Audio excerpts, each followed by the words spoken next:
Jedna me bivša američka ambasadorica pitala Dragane, otkud ti inspiracija za koliko tema. Ja sam razmislio i rekao sam joj, vaša ekscelencija, ja dok odem do prodavnice i nazad imam 10 tema. Dakle, mi živimo u takvoj realnosti da se ne postavlja pitanje imate li inspiracije, nego šta ćete odbaciti. Dakle, toliko tema imate svaki dan. I zapravo pravo je pitanje zašto ljudi koji sebe nazivaju novinarima, ovoliko tema ne pišu više. Dakle, toliko stvari ima, to je jedna stvar. A ovo za nedostatak inspiracije, primjer u nekim sređenim društvima, ako odem u Ameriku pa budem duže imam priliku, vi mislite da je tamo događaj mjeseca kad se mačka popne na drvo ili ja znam snići. Dakle, društvo je toliko sređeno da nema nekih oscilacija. I meni se tamo dešava, nakon 4-5 nedelja, mjesec dana, pa se stvarno zapitam, pa dobro mi je. Znači, dobro se živi na tom površinskom sloju. Šta ja da pišem kad...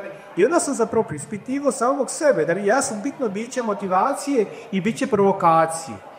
Ja mogu funkcionisati u ovom društvu jer me autentična stvar događa. Vi ako živite u gradu gdje na svakoj ljuboj zgradi postoje ratnog zločinca, koga slabe, naravno će opet kotite pišete protiv toga. Vi ako živite u sredini koja konstantno negira genocid, koja se zalaže za jedno militantno društvo, naravno ćete vam to biti reakcija da ćete pisati o tome. Oprinuto gledajući, teško ću ja to iz neke super sređene sredine dugo pisati, jer ja nisam sam sebe autentičan. Ne znam kako bih mogao biti vama autentičan. Dakle, ja da sjedim negdje, da se brčka Meksičkog zaliva i da kažem kako je deva živa. A to bi bila laž. Ja prvo lagao sebe, onda lagao i vas. I ta moja autentičnost i motiv proističu iz sredine u kojoj živim. A kažem vam, živim u sredini gdje je nužno pisati ne ovo kako ja pišem, nego 10-15 puta više.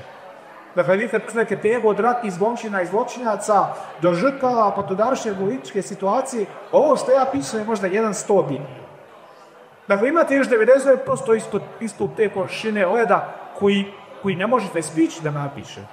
I onda vam se zapravo desi da vi bilježite iz dana u dana o stvarnosti toliko voljna zbijena, da vam treba više i vremena, a Bog me i više ruku, a Bog me i više kolega koji će raditi ovaj posao.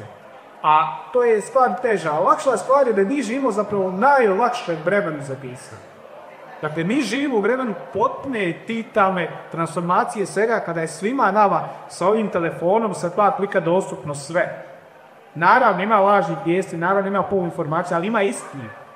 Dakle, koncipirati danas i pisati u istini je jako dostupno. Samo se postavlja pitanje, hoće li to neko raditi? I ako neće, zašto neće? I ako neće, zašto sebe zove novinarom, a živi recimo u Banja Luci?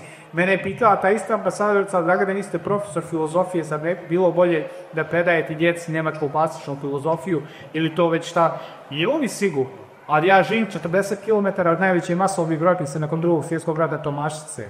Bilo bi malo blago rečeno, neiskreno licemjerno da ja kažem, djeco, znate, ništa nije bilo prije 25 ili 35 godina, hajde da vam sad pričam gdje je Olikanu. Bilo bi sa moje strane neiskreno i licemjerno. I dok se te stvari ne završe, malo mi je teško da razmišljam o nečemu mantom.